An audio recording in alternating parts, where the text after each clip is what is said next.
Meme there, even when the chips are down, even when chat probably was sleeping on Meme, I'm still able to keep my composure and come back against this 3 over Javi. But next up is pretty much the stream match that I'm pretty sure everybody's gonna want to see here. It is going to be Lurr versus Spargo. Yeah, exactly what a lot of people, myself included, wanted to see. Lurr versus Spargo, the Falco versus the Clad. Who will come out on top? We don't know, so make sure to stick around because it's going to be a match to remember. Yeah, in terms of this matchup between Falco and Cloud, honestly, I feel that Cloud wins on a paper, but Larry's training partners do include players like Jumpsteady and Zenu, players that have also known to secondary or have a pocket Cloud, so Larry does have a little bit of experience here. But unfortunately, the experience is not enough, especially when you got Limit, and that Limit Blade Beam will be enough to take care of the Falco stock, but Larry responds with the heat of the moment here, looking to carry Spargo off to the edge. Ooh, and now pretty good advantage on the side of Spargo, especially because that limit is about to come back. It's about to be a reality. It's about to be a threat for Lurr once again, and now it's back. The limit break is back. But now Spargo, he's off stage, trying to pressure him with the laser. Spends his limit break on that up B to make it back on stage, to make it back to the fray. And with the back air, Lurr, it's gonna be taking Spargo's first stock. But 90% of the side of Larry, look at the way Spargo is keeping Lurr off stage. He went on like, okay, you like the air personally, you prefer the air, I'm gonna keep you on the air. Yeah, and if I'm not keeping you on the air, man, I'm gonna send you to the ground, because the way that this Spargo is just taking it over Larry is a completely different way that I saw this going. But I mean, you gotta give Spargo a lot of credit. He is one of the strongest players in the world right now. Larry starts off with an excellent combo here, looking to carry Spargo off to the side, but not able to finish it off just yet. What a great way to catch that landing. That landing after the down air, because that down air does have a lot of active frames, but afterwards you can punish him for it here because it's not going to be active the entire time. And the back air to even out the stocks, Larry is not far behind. And this is exactly why a lot of people were excited for this match. I mean, just look at it. They are going back and forth, back and forth. When you think that Spargo is going to run away with this game, Larry does something like that 0-2 that we just saw that makes you remember why this was one of the most anticipated matches of the tournament. But now Lurr with the number of the beast, 66% on his side. What is he going to do to close this percentage gap? And now we got the bombos, we got the combo videos, 69% of side of Spargo, the percentage of love, but the limit break, it's a threat, it's an option. How is he gonna spend it? How is the Kid Wonder going to spend this so important resource? It's not enough. The DI Guts is smiling upon Lurr. Yeah, I mean, you gotta give it to Larry. He knows where to hold that DI here. What a great opportunity for Spargo to get that tomahawk grab, because it's pretty much able to put Larry a little more pressure. Good for Larry to actually just try to read the landing, but unfortunately missing the grab, and that'll be good for Spargo here as he's able to get that down, that pretty much a spot dodge into the down smash. Good stuff there. That grab would have been pivotal for Larry because he could have put more pressure for the forward throw to send Spargo off the stage. Larry is not far behind from Spargo. Nope. That was a pretty close first game, but I mean, Spargo just showing us the mastery of Cloud. He knew that the down smash was going to be the go-to option because of the space that it covers and because of the speed. And I mean, that's also one of the reasons why Spargo makes any character he plays, but especially Cloud, look like an easy character, because he doesn't have to think about what option he's going to go for. He just executes the option. Yeah, that down air that we see Lurr go off the stage for a quick second was really pivotal because he could have forced Spargo to be in such a rough spot off the stage. But I mean, speaking of being in rough spots, Larry is in a really rough spot to be against Cloud, and that's above Cloud, which is where you don't want to be. Ooh, and now he was trying to maybe continue his pressure with that side B, but Spargo was ready, and now he goes for the up throw into the nair, trying to get him with that up tilt. Oh, he's alive. Spargo, what are you going to do? Pretty similar percentages for both of them, but Lurr, it's not stopping. Lurr is going to be taking Spargo's first stock, but now what is Spargo going to do? I do like that Larry looks to mix up his grab throws towards the edge of the stage, because if you were Spargo, you might have been looking for the DI on the back throw, but Larry looks to mix it up with an up throw and then go for the combo at that point, just because that Spargo, that's your natural response, right? Is to DI that back throw and look to get away. But I think that's what Larry's really strong at, is mixing up his opponents. Also looking to see, okay, how is this better for me? Fortunately, that whiff grab is not better for Larry, and that down smash will pay dividends again for Spargo. Well, now Spargo is upstage. Ooh, and once again, we've been talking about this for pretty much the entirety of this commentary block. When you are able to pressure your opponent just by standing there menacingly, you know that you're doing something good, especially against a player like Spargo and Larry Lurr with a pretty good advantage. Ooh, Yeah. see, is it gonna be enough? No, he's alive.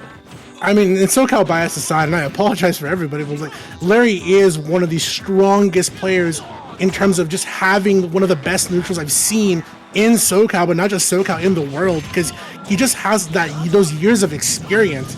I mean, Spargo is the young blood, but what's the young blood to somebody who has been essentially a seasoned veteran? He's been the top player for several games, and that forward air is able to stop Spargo on the advancement here, but Spargo's still able to go for an up B, and Larry responds with that neutral air because we know how strong that neutral air is for Falco. Yeah, exactly. And now Larry with a pretty good advantage. He's got 2 stocks to work with, and slowly but surely bringing Spargo's percentage up. He wants to even things out. He's trying to squeeze as much use as he can out of this second stock, because he knows that it's a matter of time before it expires, especially when you're fighting against Spargo's Cloud. But I think that Spargo might be, not that comfortable against Larry Lurr's Falco. It's also the way that Larry is kind of changing his recovery a little bit. That's pretty, as I say that, Spargo pretty much reading the option there with that Fire Falco. I think it was really rough recovery spot for Larry unless he tried to go for more angled upwards. And even then, that's still risky with cross slash. But the way that Larry has been recovering essentially has been either mixing up that double jump, going for a lower recovery, or just trying to use the recovery at different sides of the stage. And that's why we haven't seen too much edge guards from a player like Spargo, which we would normally see it be strong for Spargo. Once again, setting up that situation with side special, and then looking to see how Spargo is going to respond here. Gets the back air, and Larry pretty much keeping it even here on game, and just moving on to game 3. That's right, we're going off to game 3, and now I think that the question is, what stage could we see for game number 3? Where do you think that we are going to be going next? It's really interesting too, because if you look at what stages essentially Cloud would be good at, is also a good stage for Falco. Because Falco once again can also combo you, so you kind of have to also put that into consideration. If is going to Battlefield a good idea? Well, you have to also consider that I can also get juggled by a character like Falco. Is going to possibly, I'm not too sure, like, is it going better to go off Kalos, right, where you have different edge guarding? It's FD with different edge guarding with platforms on the side. With the way that can work, that might be the choice. Is Town and City with the dynamic switching of the platforms, is that better? So we can have an FD, we can have a Battlefield kind of platform setup. Those are the situations you kind of have to ask yourself. And Falco will still do really good on this stage like Town and City, because he will be able to live longer against a character like Cloud. So you have to put those things into mindset. What is the proper stage? And at that point, is it versus comfort pick or is it versus character pick? That's what I feel like it might be coming down to. I mean, the way it's the Spargo Nation versus the Lurr-a-sance.